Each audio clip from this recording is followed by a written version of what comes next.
ஹரே ராம ராம ராம ஹரே ஹரே. ஹரே கிருஷ்ண கிருஷ்ண கிருஷ்ண ஹரே ஹரே. ஹரே ராம ராம ராம ஹரே ஹரே.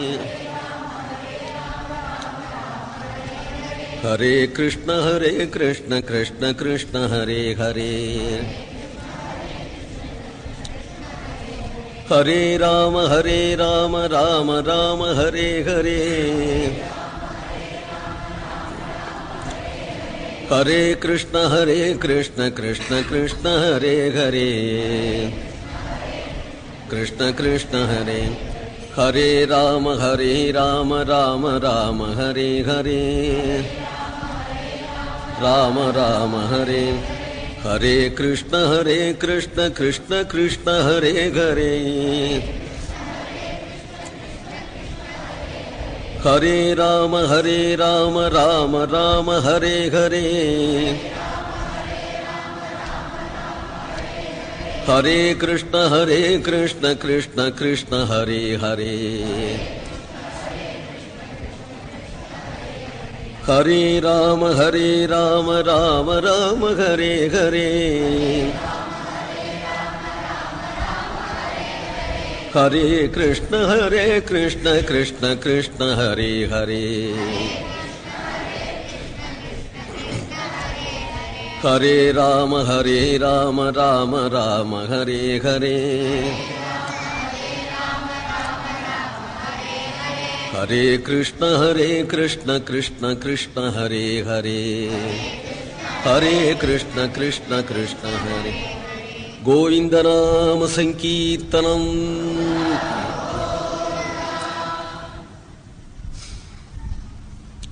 யஸ்யாத்மபூதஸ்ய குரோः பிரசாதாத் அஹம் விமுக்தோஸ்மி சரீரபந்தாத். சர்வோபதேஷ்டுः புருஷோத்தமஸ்ய தஸ்யாங்க்ரியுக்மம் பிரணதோஸ்மி நித்யம். பிரஹ்லாத நாரத பராசர புண்டரீக வியாசாம்பரீஷ சுகசௌனக பீஷ்மதால்பியான் ருக்மாங்கதார்ஜுன வசிஷ்ட விபீஷணாதீன் புண்ணியானிமான் பரமபாகவதான் ஸ்மராமி. ஸ்ரீகாந்தோ மாதுலோ யஸ்ய ஜனனீ சர்வமங்களா ஜனகः சங்கரோ தேவः தம் வந்தே குஞ்சரானனம். ஜன்மாத்யஸ்ய யதோன்வயாதிதரதश्चार्थेष्वभिज्ञस्वराट् तेने ब्रह्महृदाय आदिकवये मुह्यन्ति यत्सूरयः. तेजो वारिमृदां यथा विनिमयो यत्र त्रिसर्गो मृषा. धाम्ना स्वेन सदा निरस्तकुहकं सत्यं परं धीमहि. धर्मप्रोज्झितगैतवोऽत्र परमो निर्मत्सराणां सतां. वेद्यं वास्तवमत्र वस्तु शिवदं तापत्रयोन्मूलनम्. श्रीमद्भागवते महामुनिकृते किं वा परैरीश्वरः. सद्यो हृद्यवरुध्यतेऽत्र कृतिभिः शुश्रूषिभिस्तत्क्षणात्. निगमकल्पतरोर्गलितं फलं सुखमुखादमृतद्रवसंयुतं. पिबत भागवतं रसमालयं मुहुरहो रसिकाः भुवि भावुकाः. कृष्णाय वासुदेवाय हरये परमात्मने प्रणतक्लेशनाशाय गोविन्दाय नमो नमः. कृष्णाय वासुदेवाय देवकी नन्दनाय च नन्दगोपकुमाराय गोविन्दाय नमो नमः. नाम संकीर्तनं यस्य सर्वपापप्रणाशनं. प्रणामो दुःखशमनः तं नमामि हरिं परम्. गोपिका जीवनस्मरणम्.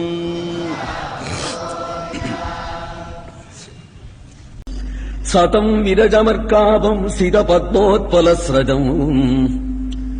श्वेतोत्पलक्रीडनकं मनस्पर्शस्मिते क्षणम्. विन्यस्तचरणाम्भोजम् हंसदेशे गरुत्मतः. दृष्ट्वा खे अवस्थितं वक्षश्रियं कौस्तुभकन्धरम्.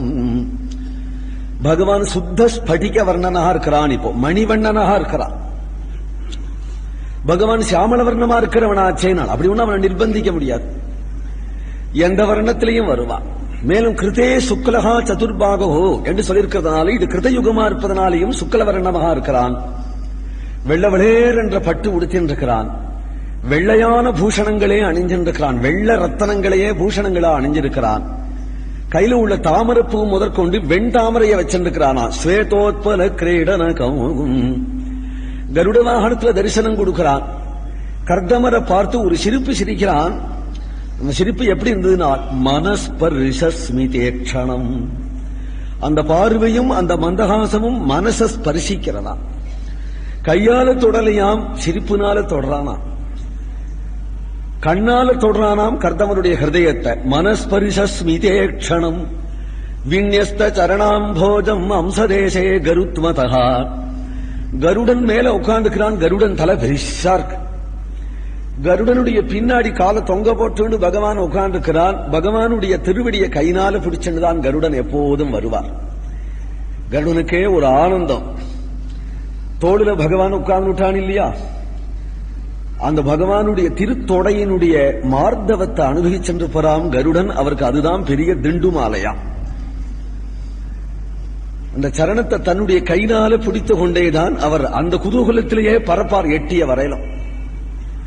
அப்போ தலையில உட்கார்ந்து இருக்கிற பகவான் பார்க்கணுங்கிற ஆசை உண்டாகினாலே போற வேண்டிய வழியை பார்க்க மாட்டார். இப்படி பார்ப்பறான் திரும்பி. இப்படி திரும்பி பார்த்து கொண்டு வருவார். எந்த கோவிலையும் கருடனை தரிசனம் பண்ணுங்க. கோவில்ல உள்ள கருடன் அப்படித்தான் இருக்கும். இப்படி பகவானை பார்த்த மாதிரி இரண்டு கைனாலையும் அவர் திருவடியை பற்றி கொண்டுதானே அவர் போகிறவர் கருடன். கருடனுடைய பெரிய தலை பகவானுடைய வட்சஸ்தல பரியந்தம் மறைக்கிறது. பகவானுடைய முக சேவை கொண்டிதான ஆகிறது. பகவானுடைய திருமேனி பூரா பார்க்கணும் என்று நினைக்கிறார் கர்தம பிரஜாபதி. ஆகினால இப்படியும் அப்படியும் பார்த்தார். மனஸ்பரிசஸ்மிதேக்ஷணம். அவர் மனசுல என்ன நினைக்கிறாருங்கிறத பார்த்துனுட்ட பகவான் உடனே கருடன் மேல உட்கார்ந்துக்கிறவர் பட்டினி எழுந்து கொண்டு கருடனுடைய இந்த தோல்ல ஒரு திருவடி இந்த தோல்ல ஒரு திருவடி வச்சுட்டு நிற்கிறாருங்கிறார். விநியஸ்த சரணாம் போஜம் அம்சதேசே கருத்மதா திருஷ்டுவா கே அவஸ்திதம் வட்சஸ்ரீயம். இப்போதான் வட்சஸ்தலம் சேவையாருது. வட்சஸ்ரீயம் கௌஸ்துப கந்தரம். அந்த வட்சஸ்தலத்தில் உள்ள ஸ்ரீவத்சவம் கண்டத்தில் உள்ள கௌஸ்தபமும் சேவிச்சு இதை விட கேட்க வேண்டியது எனக்கு என்ன இருக்கு, இப்பேற்பட்ட சேவை ஆகிறதே என்று நினைத்து அப்படியே பார்க்கிறார். இருந்தாலும் வெட்கி பகவானிடத்துல கேட்கிறார், பிரபு உம்முடைய தரிசனத்தை காட்டிலும் மகாலாபம் ஒண்ணு இல்லை, லாபோ மத் தரிசனாவதின்னு சொல்லிவிட்டீர் நீரே. இருந்தாலும் உம்மிடத்திலும் பிரார்த்திக்கிறார்களே சம்சாரிகள், நீரும் என்ன வரம் வேணும் அப்படின்னு கேட்கிறீர். ஜனங்களும் உம்முடைய தரிசனத்துல எல்லாத்தையும் மறக்க வேண்டாமோ? உம்முடைய தரிசனத்திலே தரிசனமும் பண்ணி ஆனால் தன் குறைகளையும் நினைவுல வச்சுண்டு உன்னிடத்துல விண்ணப்பிக்கிறார்களே, தன் குறைகளையும் நினைவுல வச்சுண்டு உன்னிடத்துல விண்ணப்பிக்கிறார்களே, அது என்ன சாமர்த்தியம்? அப்படிதான் என்ன விண்ணப்பிச்சுட்டார்கள்னா, சாக்கடையில நெளியக்கூடிய புழு அதனுடைய கரையில சாக்கடையினுடைய கரையில ஒருத்தன் நின்னான். ஆனால் ஐயோ இந்த புழு நெளியறதே, இது எடுத்து வெளியில விட்டுடுவோம் என்று நினைத்து ஜாக்கிரதையா அந்த புழுவை எடுத்து கரையில விட்டானால் அது மறுபடியும் நெளிஞ்சு செத்துருமோங்கிற திசையை அடைஞ்சு மறுபடியும் சாக்கடையிலேயே விடறது. அதுபோல சம்சாரிகளுடைய எதிரில் நீ நின்று கொண்டு தரிசன மாத்திரத்தினால இவாளை கரையேற்றி விடுவோம் அப்படின்னு நீ நினைச்சால் கூட ஹடம் பண்ணி கொண்டு சாம்சாரிக விஷயத்தை உன்னிடத்துல வரமா கேட்கிறாளே தவிர, கிருஷ்ண கிருஷ்ண கிருபா சிந்தோ பக்த சிந்து சுதாகரா மாம் உத்தர ஜெகநாதா மாயாமோக மகார்ணவாது ஏண்டி இந்த சம்சார சாகரத்துல என்னால கஷ்டப்பட முடியாது, இனிமேல் என்ன மொள்ள கரையேத்தி உன்னுடைய திருவடியில வச்சுடு அப்படின்னு கேட்கிறவாளையே இல்லையே பிரபோ. நீயும் சம்சாரத்துல இறங்கி இறங்கி நிற்கிறாய். ஆனால் இவர்களோ சம்சார சுகத்தை கேட்கிறார்களே தவிர கரையேத்துன்னு கேட்கலையே. ஆனா அது அவள் குற்றம் இல்லை, உன்னுடைய மாய அவ்வளவு பொல்லாதாக இருக்கு. உன்னுடைய மாய அப்படி அவர்கள் மேலே ஏறி முதிக்கிறது, அவர்கள் தலதுக்க முடியாம ஆக்குகிறது. அதுதான் அதுக்கு காரணம். பகவான் அப்பொழுது சிரிப்பு சிரிக்கிறானாம், மனஸ்பரிச ஸ்மிதேக்ஷணம். ஏன்னா நீ அந்த மாகியை ஜெயிச்சவனோ அப்படிங்கிற அர்த்தத்துல சிரிக்கிறான். நீ எல்லாம் ஒண்ணும் பண்ண முடியாது அப்படின்னு சொல்லிடக்கூடாது. ஏன்னா உடனே விளையாட ஆரம்பிச்சுடுவான் பகவான். அதனால அவர் சொல்றார், மாயை ஜெயிச்சவனா இருந்தாலும் மாயில மயங்கினவன் சொல்லிடுவோமே. உன் மாயையில மாயை ஜெயிக்காமையே நான் ரொம்ப சுத்தனாக்கும் அப்படின்னு சொல்றத காட்டிலும் நான் அசுத்தன்னே சொல்லிவிடலாம். அதனால சொல்றாரு, ததா சச்சாகம் பரிவோடு காமகாகா சமானசீலாம் கிரகமேதேனும் உபேஜிவான் மூலமசேஷ மூலம் துராசய காமதுகாங்கிரிபஸ்யே ததா சச்சாகம். எத்தனையோ பேர்கள் உன் மாயில மை கிடக்கா, அவர்கள் நானும் ஒத்தந்தான். அதனால்தான் நான் தங்களிடத்தில் என்ன பிரார்த்திச்சுக்கிறேன், என்னுடைய தகப்பனார் பிரம்மதேவன் என்ன கிரகஸ்தாசிரமத்தில் இருக்கும்படியாக சொல்லிவிட்டார். அனுகூலமான மனைவி வேணுமே என்பதற்காகத்தான் தபசு பண்ணினேன். அதுக்கு நீங்க அனுகிரகிக்கணும், எனக்கு அனுகூலமான பத்னி வேணும் என்று. அனுகூலமான பத்னி வேணும் என்று இந்த அல்ப வரண கேட்கிறதுக்காக தேவ வருஷத்தால 10,000 வருஷம் தபசு பண்ணினார். ஒரு மனைவி, ஒரு அனுகூல மனைவி வேணும்னு கேட்கறதுக்காகவானார். அனுகூல மனைவி அமைஞ்சுட்டவாளுக்கு அந்த சமயம் எப்படி தெரியும்? பிரதிகூலமான மனைவி அமைஞ்ச இந்த கதையை கேட்டா 10,000 வருஷம் தபசு பண்ணாத போனோமே அப்படின்னு நினைப்போம். 10,000 வருஷம் தபசு பண்ணாத போனோமே அப்படின்னு நினைப்பான் இல்லையா? ஜோடி ஜோடியா வந்து கதை கேட்கிறவாளுக்கு இந்த சிரமம் தெரியாது. ஏன்னா கதைக்கு முன்னாடியா அவ வந்துடுறா, அவளை தேடின்னு இவா வர்றா அப்படிங்கிறவாளுக்கு இந்த சிரமம் தெரியாது இல்லையா? ததா சச்சாகம் பரிவோடு காமகாகா சமானசீலாம். என்னுடைய பக்திக்கு அனுகூலமான மனைவி வேணும். சமானசீலாம் கிரகமேத தேனும் என்று லோகத்தை அனுசரிச்சிருக்க வேண்டியதானே, அதுக்காக தான் இந்த வரம் கேட்டேன். அப்பவும் பகவான் அவன் சிரிக்கிறானாம், மனஸ்பரிச ஸ்மிதேக்ஷணம். ஏனால் அனுகூலமான பத்னி வேணும்னு கேட்டீங்க, இது ஒரு வரணா அப்படிங்கிற அர்த்தத்துல சிரிக்கிறான். ஆமா, லோகத்தை அனுசரிச்சு போக வேண்டியதானே அப்படிங்கிறார். அதுக்கு ஒரு சிரிப்பு சிரிக்கிறானாம், மனஸ்பரிச ஸ்மிதே. ஏனால் பகவானும் கபடமா இருக்கா, அவரும் கபடமா இருக்கா. இந்த காப்பட்டியும் நல்ல விஷயத்துல, கெட்ட விஷயத்துல எல்லாரும் கபடமா இருப்பா. பிறகு ரசமான விஷயத்துல கபடமா பேசிக்கிறார். பொறுத்தியார் யாருக்கு புரிய போறது? பகவானும் பக்தனும் பேசுறது. பக்தனும் பேசுறதே புரியாது. பகவானும் பக்தனும் பேசுறது யாருக்கு புரிய போறது? அவன் மறுபடியும் தன்னை தாழ்த்தி பார்த்து பேசிக்கிறான். பகவான் அவனை உயர்த்தி பார்க்கிறார். ஏனால் ஒருத்தன் பதிதன் பிரஷ்டன்னு சொல்லிண்டாலும் அவனுடைய ஹிருதயம் என்னன்னு பகவானுக்கு தெரியாதா? அதனால ஏன் இப்படி பொய் சொல்றே அப்படிங்கறது போல மனஸ்பரிச ஸ்மிதேட்சணம். நீ லோகத்துல எல்லாரையும் போலதானா? நீ உன் பெருமை தெரிஞ்சுதானே நான் வந்திருக்கிறேங்கிற அர்த்தத்துல பகவான் பார்த்து சிரிக்கிறாரா. இவன் சொன்னா, நான் லோகத்தை அனுசரிச்சவனாவே இருந்துட்டு போறேனே, லோகத்துல நான் மட்டும் ஒசத்தி அப்படின்னு தனியா என்ன என்று சொல்றார் இவர் பகவானிடத்தில். லோகாம்ச்ச லோகானுகதான் பசூன் ஹித்வா ஸ்ரீதாஸ்தே சரணாத பத்ரம் பரஸ்பரம் தத்குணவாத சீது பீயூஷ நிர்யாபித தேக தர்மாக. எப்பொழுதுமே லோகத்தை அனுசரிச்சு நடக்கணும் அப்படிங்கிற ஒரு வதந்தி உண்டு இல்லையா? மகாஜனோ ஏனகத சபந்தாக. பெரும்பாலான ஜனங்கள் எப்படி போறாளோ அப்படி போயிட்டு போடா அப்படின்னு அர்த்தம். அவள மகாஜனம் நீங்க சொல்லல, ஆதர்சமான புருஷனை தான் மகாஜனம்னு சொன்னார். ஆதர்சமான புருஷன் ஒத்தனாயிருந்தாலும் எத்யதாச்சரிதி சிரேஷ்டா தத்ததேவே தரோஜனஹான்னு சொல்லும்படியான மகாஜனன் அவன்தான் மகாஜனன். அவன் எப்படி போறானோ அந்த பாதையில போ அப்படின்னு அர்த்தமே தவிர, லௌகீகமான ஜனம் 10,000 ஜனங்கள் எப்படி போறாளோ அது போல போ, 10 கோடி ஜனங்கள் எப்படி போறாளோ அது போல போ அப்படின்னு மகாஜனஹா அப்படின்னு இங்க சொல்லல. இத 10 கோடி ஜனங்களும் லோகாயுதர்களா இருக்கலாம். முமுட்சுவாயிருக்கிறவன், பகவத் பக்தனாயிருக்கிறவன் லோகாம்ச்ச லோகானுகதான் பசும்ச்ச. லோகத்தை அனுசரிச்சு நீ இரு அப்படிங்கிற லௌகிகாளுடைய நீதியை காதல வாங்கிக்கவே மாட்டான். லோகத்தை அனுசரிச்சு இருன்னு சொன்னா லோகத்தை கண்டு பயப்படுறவனுக்கு தானே, இல்ல லோகத்துல ஒரு அபேட்சை உடையவனுக்கு தானே. எங்களுக்கு லோகத்துல ஒரு அபேட்சையும் இல்லை, லோகத்துல எங்களுக்கு பயமும் இல்லை என்று இருக்கிறவர்கள் லோகத்தை விட்டுடுவார்கள். லோகாம்ச லோகம் போனபடி போகிறவர்கள் பசுக்கள்ங்கிறார். லோகாம்ச பசுனா மிருகம், மிருகத்தனமான வாழ்க்கை. ஏனால் கண்டனே காட்சி கொண்டதே கோலம் என்று மெய்யில் வாழ்க்கையை மெய்யென கொள்ளும் வையன் தன்னோடு கூடுவதில்லை யான் அப்படின்னார் குலசேகர ஆழ்வார். ஏனால் அவளுடைய லட்சியம் வேற, என் லட்சியம் வேற. அவர்களுடைய லட்சியம் என்ன? இன்று முதற்கொண்டு எம்பெருமான் எப்போ என்ன ஆட்கொண்டானோ, என் குருநாதன் எப்பொழுது என்ன ஆட்கொண்டானோ, இன்று முதற்கொண்டு அத்ய பிரபிருதிகே லோகாஹா யூயம் யூயம் வயம் வயம் அர்த்தகாம பரா யூயம் நாராயண பராவயம். இன்று முதலுக்கும் உங்களுக்கும் எங்களுக்கும் ஸ்நான பிராப்தி கூட கிடையாது. கை அலம்பிட்டா. ஏன்னால் உங்களுடைய ஆசை வேற, நிறைய பணம் சம்பாதிக்கணும், அங்க போகணும் இங்க போகணும், விதவிதமா டிரெஸ் பண்ணிக்கணும், விதவிதமா திங்கணும். இதே உங்க ஆசை. எங்க ஆசை சத்சங்கம் போகணும், கதாசிரவணம் பண்ணணும், நாம சங்கீர்த்தனம் பண்ணணும், பாகவதம் படிக்கணும், ஒரு கால் கிருஷ்ணன் வந்தா பார்க்கணும் என்கின்ற ஆசையே எங்க ஆசை. உங்களுக்கு எங்களுக்கு ஒவ்வுமா? நீங்க என்ன சொல்லுவேன், பேய் மாதிரி இப்படி கதைக்கு ஓடுறையே, நீ பேய் மாதிரி சினிமாவுக்கு ஓடுறையே. உங்க பிராப்தம் அது, எங்க பிராப்தம் அது. பேயரே யாவர்க்கும் யானி குலசேகர ஆழ்வாரே சொல்ற. எனக்கு யாரை பார்த்தாலும் பேய் மாதிரி தோன்றதுன்னா, உலகம் என்ன தோன்றதுனால் குலசேகர ஆழ்வாருக்கு பித்து பிடிச்சு போயிடுச்சுன்னு எல்லாரும் என்ன சொல்றா. எனக்கு என்ன தோன்றது, உலகத்துல எல்லாருக்குமே பித்து பிடிச்சு போயிடுது. இல்ல மெஜாரிட்டி மைனாரிட்டி முக்கியம் இல்ல. ஏனால் நான் ஒருத்தன் தான் பித்து பிடிக்காம இருக்கேன். உலகத்துல எல்லாருக்கும் பித்து பிடிச்சு போயிட்டதுனால எல்லாருமா சேர்ந்து என்ன பித்துன்னு சொல்றா.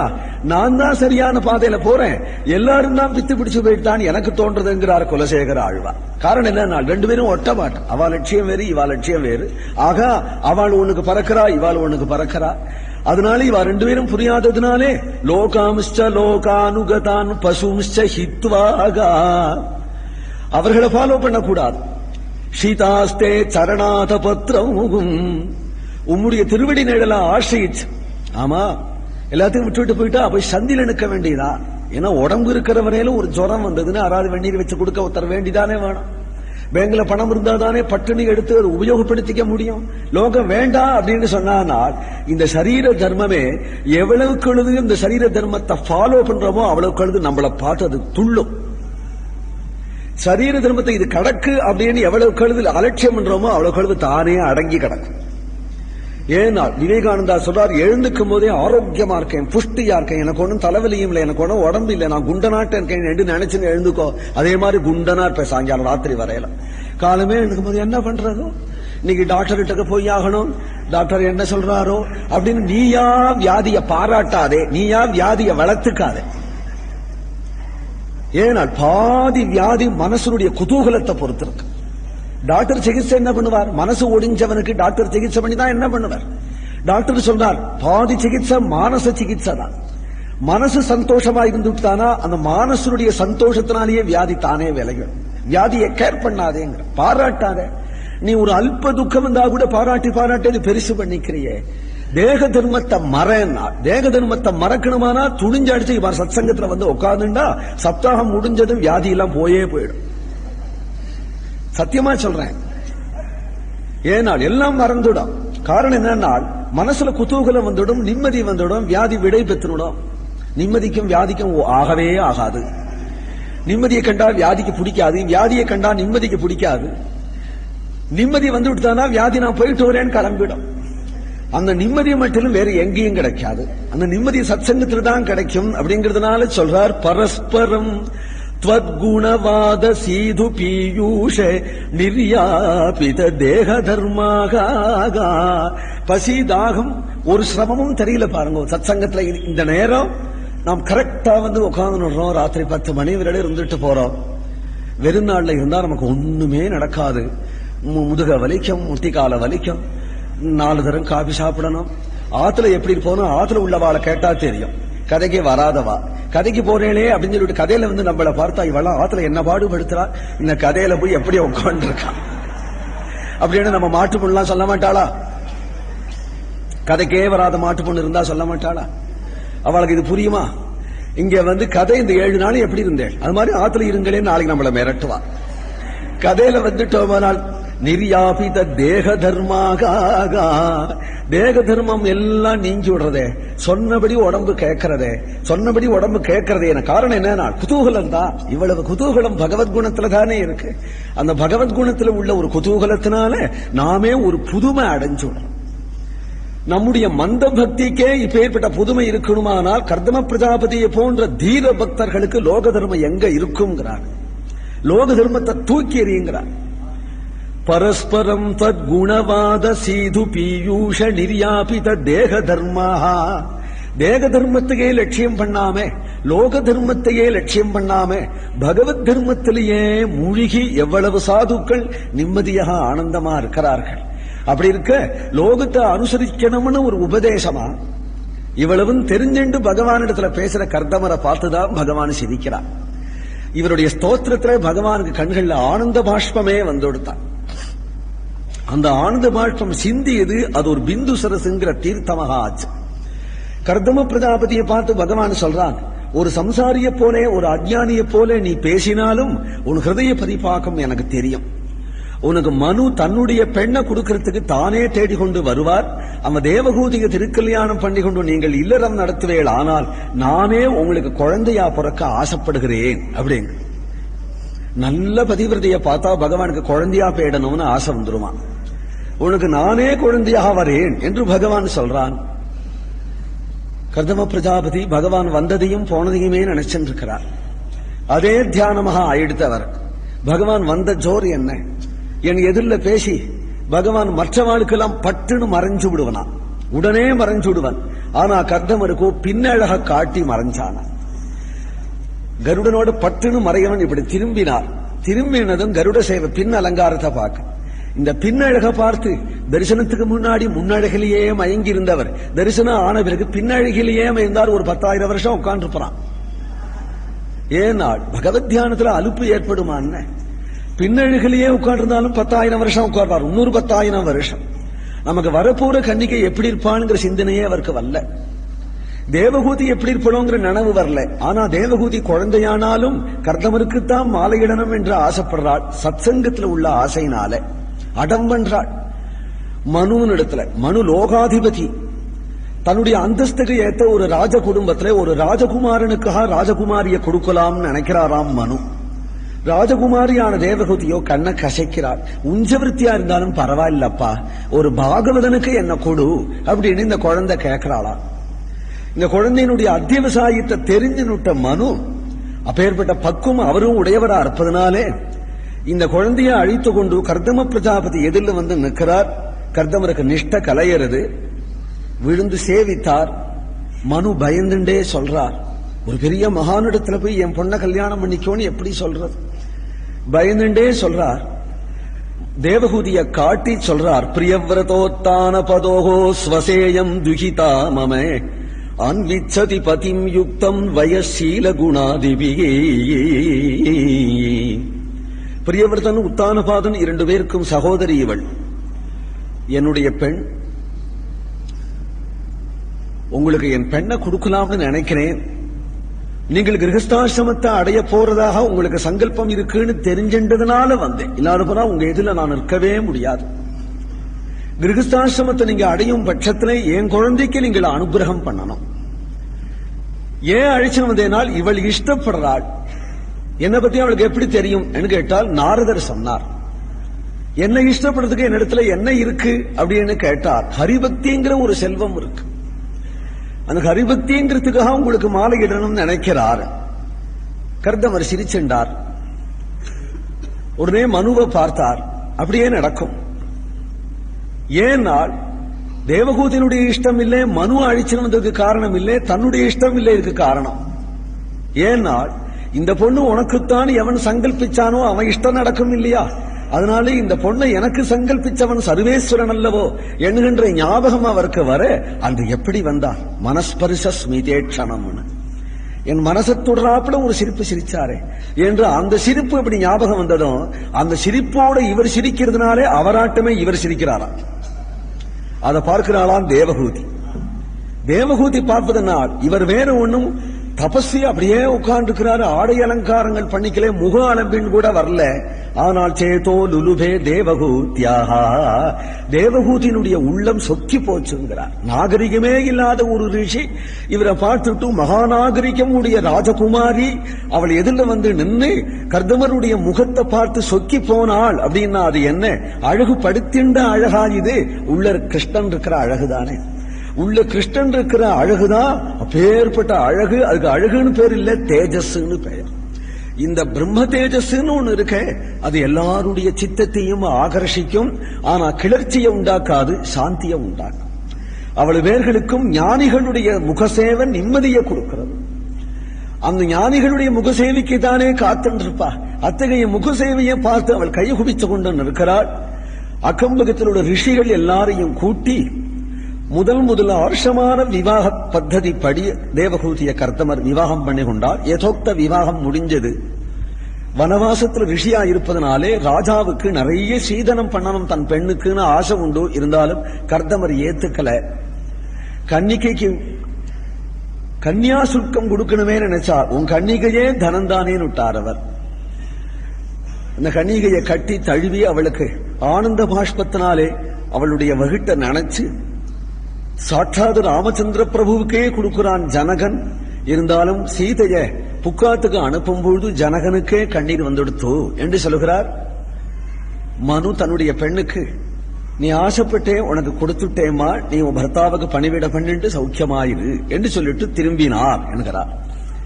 உலகத்துக்கு ஒரே ராஜாத்தி அப்பேற்பட்ட மனுவும் சதரூபையும் ஆத்துல குளத்துல தள்ளாமே ஒரு வைதிகனுக்கு இந்த பொண்ணை கொடுத்துட்டு எவ்வளவு பிரசன்னமா போனாள் அப்படிங்கிறார். அவரே அப்பேற்பட்டவர். அந்த மனுவே அப்பேற்பட்டவரா. ராஜாங்கிற ஸ்தானத்தில் இருக்கிறதுனால வேணால் ராஜபோகங்கள் அவர் ஏற்கிறாரே தவிர, ஆனால் ராஜபோகங்கள்ல மயங்கினவர் இல்லை என்கிறார். ஏன் மயங்கினவர் இல்லைனால், எப்பொழுதும் பகவத் பக்தியிலே பகவத் தியானத்திலேயே நிலை நிற்கிறவர்களை லௌகிக சுகங்கள் எப்படி மயக்கிவிடும்? எப்படி பொழுது போக்குறார் அவர் என்றால், சின்வதோ தியாயதோ விஷ்ணோஹோ குர்வதா புருவத கதா. ஸ்ரீ விஷ்ணுவனுடைய கல்யாண குணங்களையே ராணியும் ராஜாவுமாக அனவரதமும் பேசின்றிருக்கிறவர்கள். அயாதயாமஹா தஸ்யாசன்னி யாமா ஸ்வாந்தரயாபனஹா. பகவத்கதையில பொழுது போக்குறவனுக்குத்தான் தன்னுடைய ஆயுட்காலம் அலுப்பே இல்லாம இருக்கும். உலக விஷயத்துல பொழுது போக்குறவனுக்கு என்ன கண்டோம் இவ்வளவு நாள் அப்படிங்கிற அலுப்பு வந்துடும். ஆனால் ஒரு மன்வந்தர காலம் ராஜா ராஜ்ய பரிபாலனம் பண்ணினாலும் வாழ்க்கையில அலுப்பு இல்லாம இருந்தான். எப்பொழுதும் உற்சாகமாவே இருந்தான், குதூகலமாவே இருந்தான். அப்படிங்கிறதுக்கு காரணம் புருவதகா கதாகா, ஹரிகதையை சொல்லிட்டு இருந்ததான் அத்தகைய குதூகலத்துக்கு காரணம் என்று சொல்லுகிறார். அப்பேற்பட்ட பரம வைஷ்ணவனான மனு ஏன் கவலைப்பட போறார்? தன்னுடைய பெண்ணை கொண்டு கர்தமரிடத்துல ஒப்படைச்சிட்டோமே. தேவகூதி எப்படி இருக்கிறாள் கர்தமரிடத்திலே? நாள் பவானீவ பவம் பிரபும் என்கிறாள். சதீ தேவி எப்படி பரமேஸ்வரனுக்கு கைங்கரியம் பண்ணின்றிருந்தாளோ அதுபோல கைங்கரியம் பண்ணின்றிருந்தார் என்று. சிவபெருமானுக்கு சதீ தேவி கைங்கரியம் என்றதை சொல்லுவானே நாள். காம தகனம் பண்ணினவர் அவர். காம தகனம் பண்ணினவருக்கு வாழ்க்கப்பட்டா அங்க என்ன சுகம் அனுபவிப்பாளுங்கிறத இங்க சூச்சனம் பண்றார். கைங்கரிய சுகம்தான். பகுகாலம் ஆச்சு. கர்தமர் ஒரு நாள் நிஷ்ட கலந்து தன்னுடைய ராணியை பார்த்தார். மெலிந்து போயிருக்கிறார். அழுக்கான புடவையை உடுத்திருக்கிறார். வாழ்நாள் பூரா பர்த்தாவுக்கு சேவை செய்தது தவிர தனி ஒரு சுகம் அவள் கண்டது இல்லை. கர்தமருக்கு தோணித்து, நாம் இல்லறத்தை ஏத்துண்டோமே தவிர இல்லறத்துல ஒரு புருஷன் எப்படி இருக்கணுமோ அப்படி இல்லையே. என்னை விட இவள் தபசுல மிஞ்சி விட்டாளே. நான் பெரிய தபோநிதினு உட்காந்துக்கிறேன். ஆனால் தன் சுகத்தை பாராட்டாம என் சரீரத்தை சம்ரட்சிச்சு கொண்டு இவள் இவ்வளவு நாள் இருந்ததை பார்த்தா கற்பு, அவளுடைய கற்பு என் தபச காட்டிலும் பெருசு என்று நினைத்தார். தேவகூதியை மதிச்சார். இருந்தாலும் தன் கடமையை தீர்க்கணுமே என்று நினைச்சு, தேவகூதி உன்னுடைய கற்புக்கும் உன்னுடைய பதி சேவைக்கும் சந்தோஷப்பட்டேன். உன் விஷயத்துல நான் ரிணவானாக ஆயிட்டேன். உனக்கு நான் என்ன அனுகிரகம் செய்யணுமோ சொல், என்னுடைய யோக சித்தியினாலே எதையும் சாதிப்பேன். ஒரு சதி தன்னுடைய பதிக்கு சேவை செய்ததற்கு நான் உங்களுக்கு சேவை பண்ணினேனே, இதை கொடுங்கோ அப்படின்னு சொல்லிட்டாள். அவள் சதியாக மாட்டாள், அவள் வேசியாஸ்திரி. ஒரு புருஷன் வந்ததுமே என்ன கொண்டு வந்தேன் கேட்கிறவள் வேசியாஸ்திரி அல்லவோ. உனக்கு என்ன வேணும், உன் விஷயத்துல ரிணம் பட்டுட்டேன்னு கணவன் மனைவிட்டுக்கு சொல்லிக்க வேண்டிய அவசியம் உண்டா? உன் விஷயத்துல ரிணம் பட்டுட்டேன்னு மனைவி தான் பண்ணின தொண்டுக்கு கூலி கேட்க வேண்டிய அவசியம் உண்டா? அதனால அவள் கைகுபித்துக் கொண்டாள். உங்களுடைய சேவை எனக்கு கிடைச்சிருக்கேன், இதை விட பெரிய பாக்கியம் என்ன வேணும்? அவளுடைய பக்தியை பார்த்தார். அவளை பகவான் கண்ணீர் விட்டானே, அந்த தீர்த்தத்துல போய் ஸ்நானம் பண்ணி வா என்று சொல்லுகிறாள். அதுல போய் அவள் ஸ்நானம் பண்ணி எழுந்துட்டதுமே விவாகத்தன்னிக்கு எத்தகைய ஒரு யுவதியா இருந்தாலோ அந்த அழகு அவளுக்கு வந்துடுத்து. தேவதாஸ்திரிகள் எல்லாம் பிரத்யட்சமாக வந்தார்கள். உயர்ந்த ஆடை ஆபரணங்களை அவளுக்கு அலங்காரம் பண்ண தோழிகளோடு கூட தேவகூதி அங்கேருந்து அன்னநட நடந்து லஜ்ஜையோட வராள்.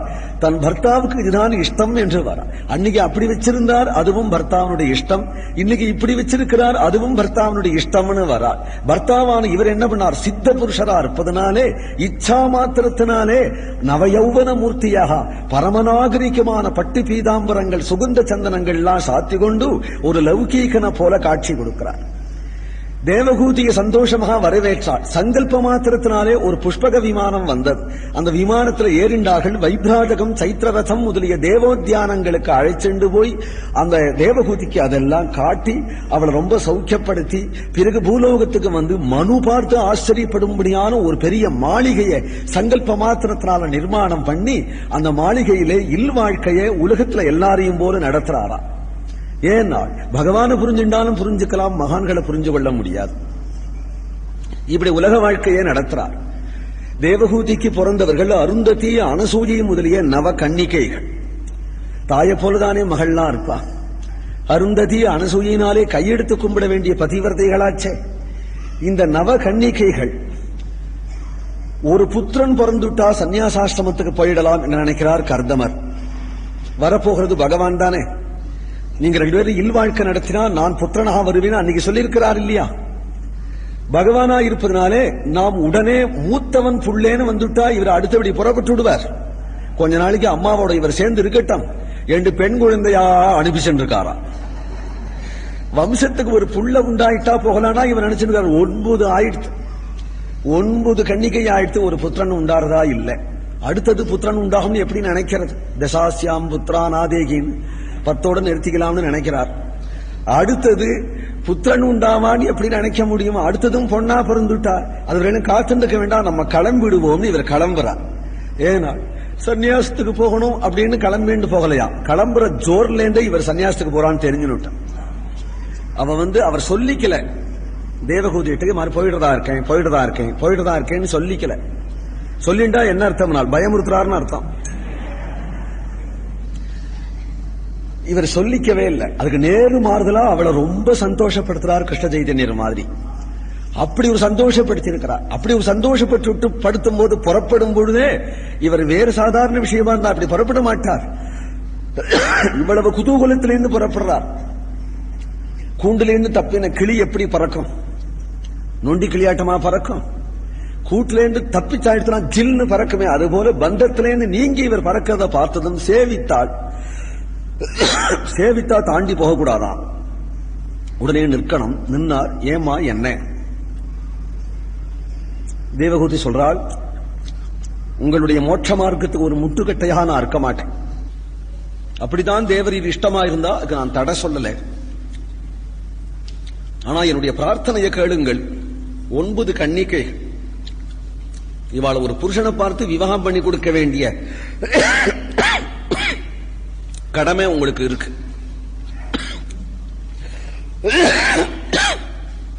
அடுத்தபடியாக நஸ்திரி சுவாதந்திரியம் அர்ஹதி என்று சொல்ற பிரகாரம் புத்திரோரட்சதி வார்த்தைக்கேன்னு வார்த்தைக்கிய காலத்திலே பொம்மநாட்டிய புள்ளதான் காப்பாத்துவான்.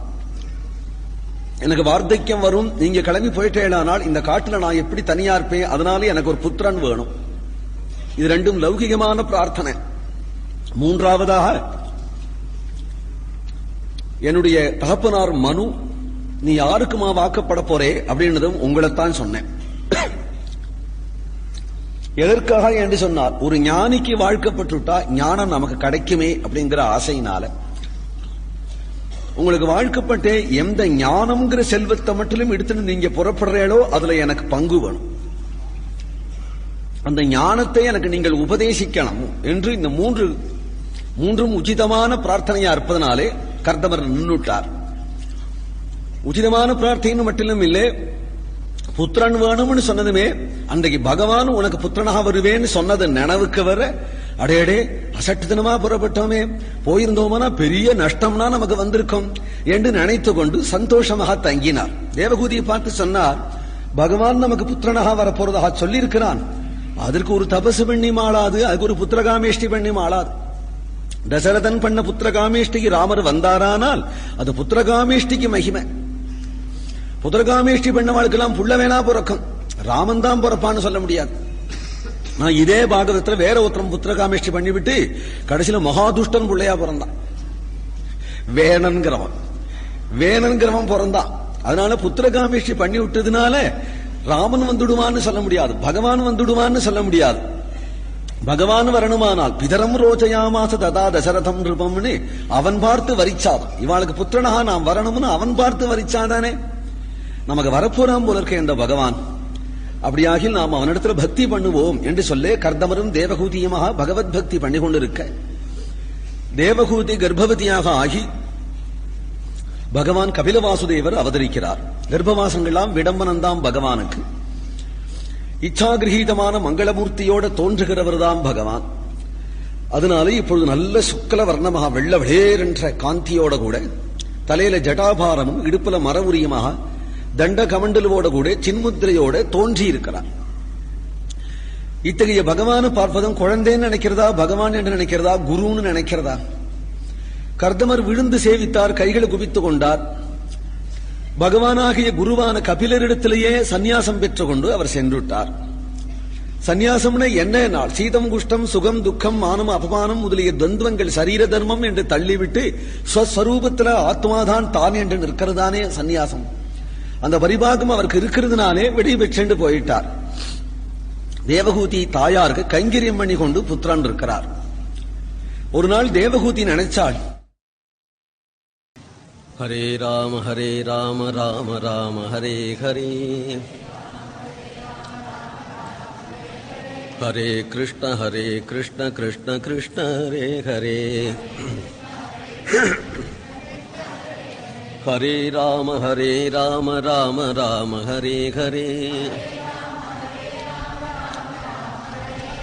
ஹரே கிருஷ்ண கிருஷ்ண கிருஷ்ண ஹரே ஹரே, ஹரே ராம ராம ஹரே ஹரே, ஹரே கிருஷ்ண கிருஷ்ண கிருஷ்ண ஹரே ஹரே, கிருஷ்ண கிருஷ்ண ஹரே, ஹரே ராம ராம ஹரே ஹரே, ராம ஹரே, ஹரே கிருஷ்ண கிருஷ்ண கிருஷ்ண ஹரே ஹரே, ஹரே ராம ராம ஹரே ஹரே, ஹரே கிருஷ்ண கிருஷ்ண கிருஷ்ண ஹரே ஹரே, ஹரே ராம ராம ஹரே ஹரே, ஹரே கிருஷ்ண கிருஷ்ண கிருஷ்ண ஹரே ஹரே, ஹரே ராம ராம ஹரே ஹரே, ஹரே கிருஷ்ண கிருஷ்ண கிருஷ்ண ஹரே ஹரே, ஹரே கிருஷ்ண கிருஷ்ண ஹரே, கோவிந்த நாம சங்கீர்த்தனம்.